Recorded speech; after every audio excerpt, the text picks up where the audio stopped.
build India as a thriving economy, a beacon of democracy, and a symbol of hope to the world. What you are achieving here is truly extraordinary. From your childhood selling tea to your election as India's Prime Minister, you've proven that transformational change is possible.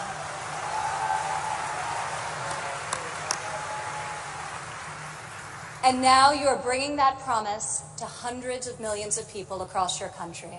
Thank you. To the people of India, I want to congratulate you as you celebrate the 70th anniversary of your independence. You are celebrating it as the world's largest democracies and one of the fastest growing economies on earth.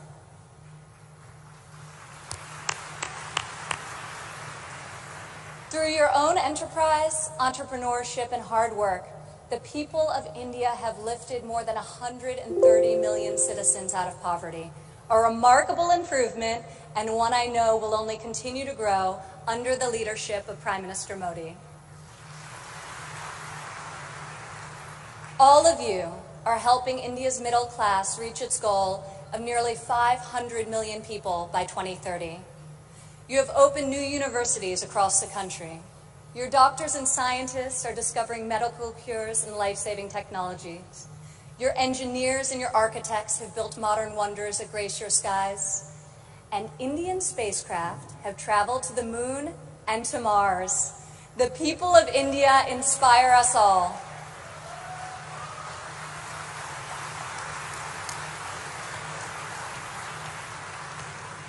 This is the first time India has hosted the Global Entrepreneurship Summit.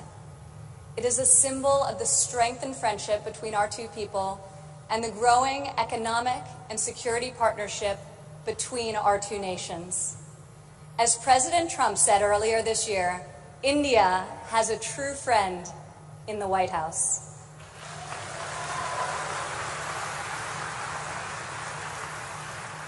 I would like to thank the State Department for co-hosting this incredible gathering.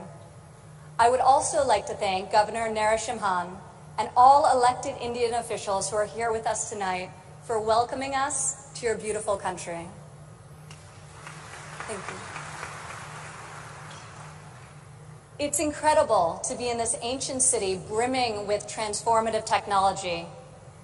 Now, your tech centers may even outshine your world-famous biryani. Maybe. CEOs like Microsoft's Satya Nadella went to school right here in Hyderabad.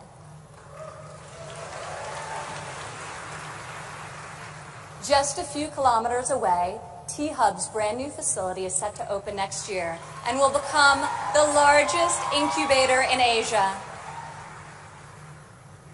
In this city of pearls, the greatest treasure is you, the dreamers, the innovators, entrepreneurs, and leaders who never give up, never abandon your aspirations, and always strive for a better tomorrow.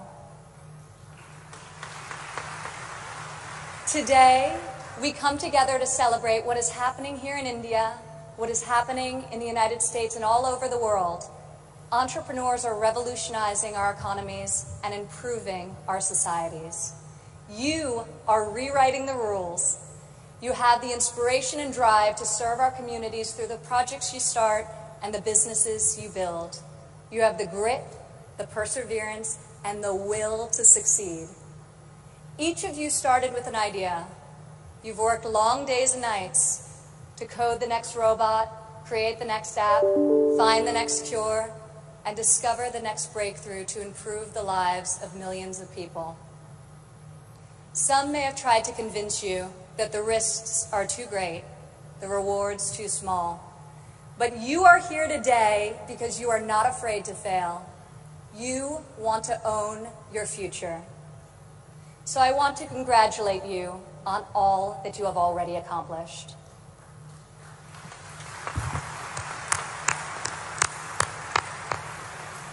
And I especially want to congratulate the women entrepreneurs here with us today.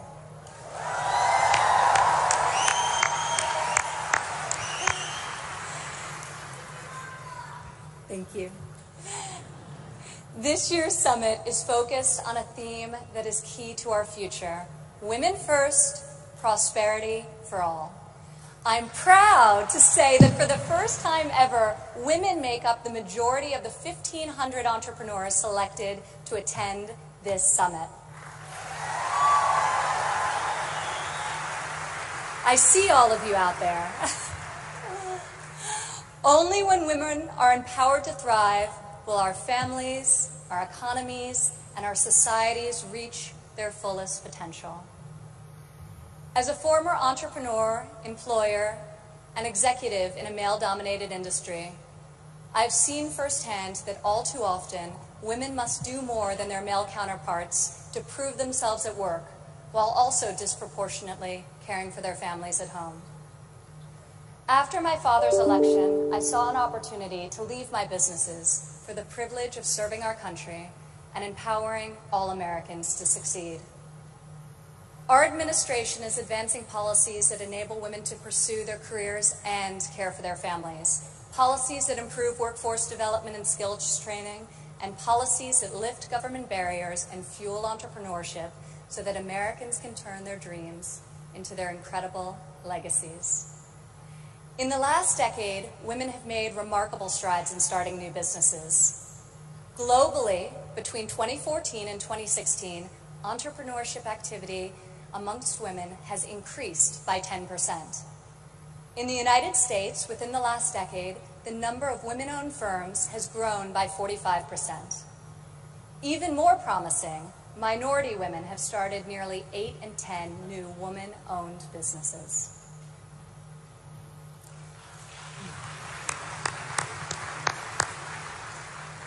Today, more than 11 million women in the United States own businesses. They employ nearly 9 million workers and generate over $1 trillion in revenue.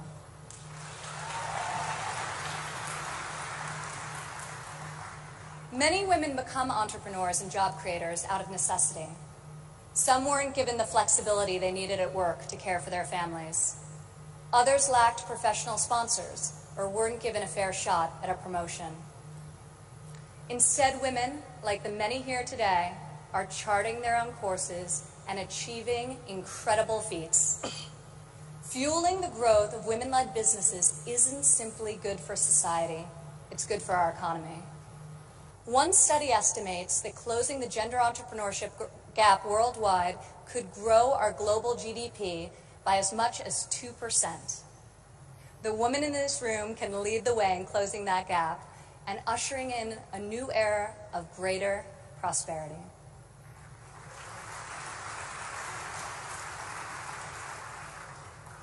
Yet despite the soaring rate of female entrepreneurs, women still face steep obstacles to starting, owning, and growing their businesses. We must ensure women entrepreneurs have access to capital, access to networks and mentors, and access to equitable laws. In developing countries, 70% of women-owned small and medium-sized businesses are denied access to capital. The result has been a nearly $300 billion annual credit deficit for women entrepreneurs in the developing world. In the United States, a Harvard Business Review report found that investors ask men questions about their potential for gains, whereas they ask women questions about their potential for loss. This could in part explain why women entrepreneurs received less than 3% of venture capital funding in 2016.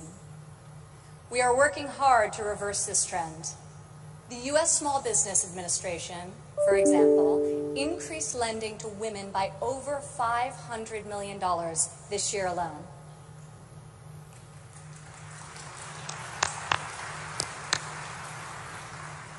When it comes to networks and mentorship, roughly half of women in the United States say they have difficulty finding a mentor.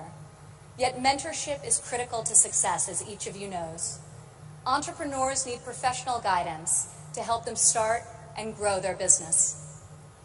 In the United States, we are fostering mentorship through programs such as SCORE, a nationwide initiative where successful men and women coach those who want to become their own CEOs. And when it comes to equitable laws, while many developed and developing countries have made tremendous strides, there is still much work to be done. In some countries, women are not allowed to own property, travel freely, or work without the consent of their husbands. In even more countries, the cultural and family pressure is so great that women do not feel the freedom to work outside of the home. Our administration is striving to promote greater opportunity for women around the world, both through our domestic reforms and our international initiatives. This summer at the G20 conference, the United States was a founding member of a bold new initiative with the World Bank, the Women Entrepreneur Finance Initiative, also known as WEFI.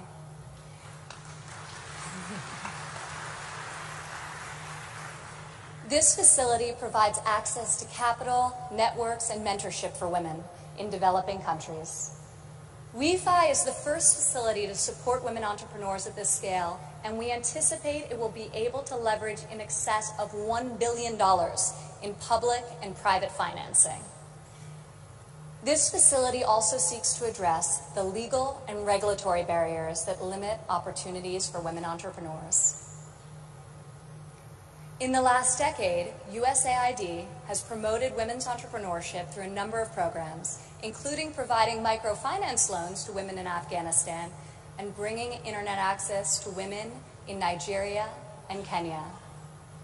USAID Administrator Mark Green is here with us today. Where are you, Mark? Thank you, Mark. I want to thank Mark and the entire U.S. delegation for their tireless work to improve the lives of millions, both domestically and abroad.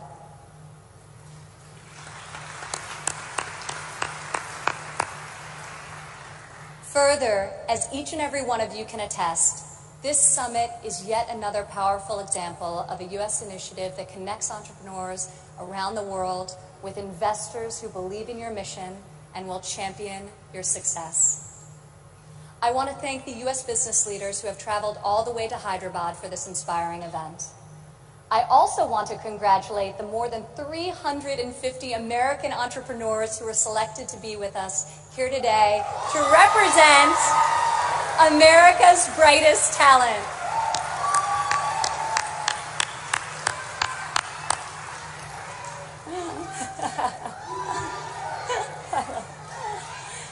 I think I found your section. Thank you. At home, our administration is committed to empowering women entrepreneurs through domestic reforms. In the past 11 months, we have expanded apprenticeship programs and prioritized STEM education to ensure that women and men have more opportunities to master the skills that drive progress in the 21st century. We have dramatically reduced job-crushing regulations, which disproportionately hurt entrepreneurs and small business owners. And we are laser-focused on passing long-overdue tax cuts. This will provide much-needed relief to working families and to businesses of all sizes. Also this year, for the first time ever, the President's budget included a proposal to establish a nationwide program for paid family leave. We are committed to supporting women and men who work both inside and outside of the home.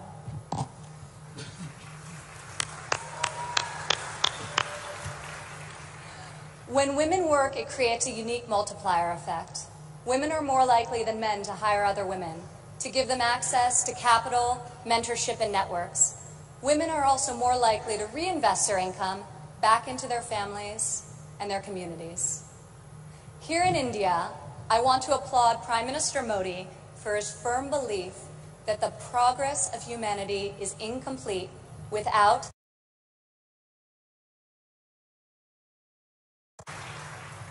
Just consider, if India closes the labor force gender gap by half, your economy could grow by over $150 billion in the next 3 years.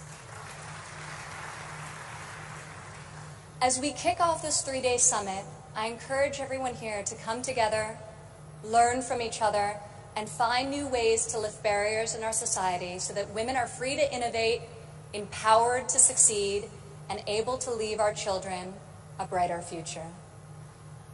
As we strive for change, we must never forget that the best hope for our future is far greater than any single government policy. The source of our success is found in the spirit, the drive, and the talent of our people. Here with us today from San Francisco is Dara Dotz. Dara spent over a decade working in underserved communities around the world. She witnessed firsthand that many times people need very simple items: a bucket for carrying water, a splint to treat an injury, a part to fix a generator. Dara co-founded Field Ready to provide life-saving supplies through 3D printing. Today, Dara's company responds to disasters all over the world and delivers humanitarian aid with cutting-edge technology. Through her innovative solutions, Dara is saving lives and bringing hope to thousands of communities. Thank you, Dara. Please stand up, Dara.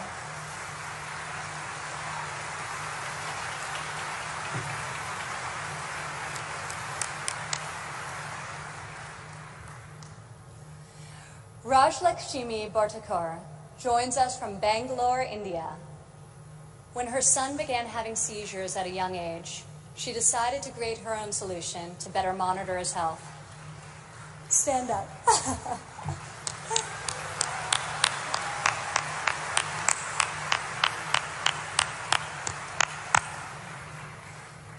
She invented a smart glove that predicts, manages, and detects different diseases and disorders using artificial intelligence.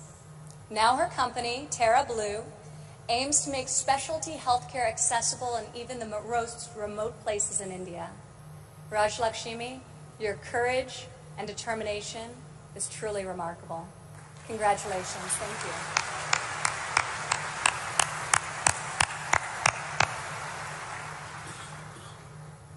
Also here with us today is Rayan Karmalova from Azerbaijan.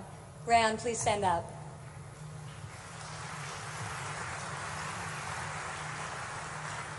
You all won't believe this, but Rayan is just 15 years old. But that has not stopped her from founding a company that harvests energy from rainwater. Rayan has a powerful motto: light up one house at a time. Rayan, each home you light up is illuminating the world. We are inspired by your brilliance and your hard work. Thank you.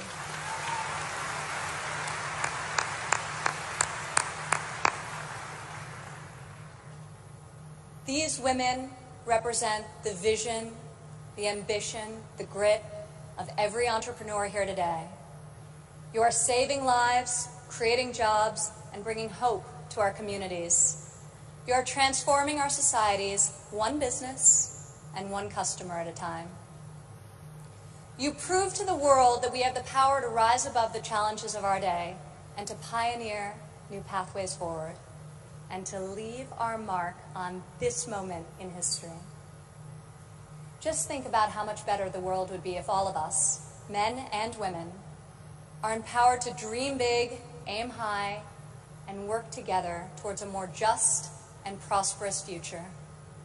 A future where mothers and fathers can work hard to build a better life for their families, where boys and girls can go to school, discover their talents, and pursue their ambitions, and where people of all nations can live and work together in dignity and in peace. This is the future we can, will, and must build together. And this is the promise of the visionaries gathered in this room today. Thank you.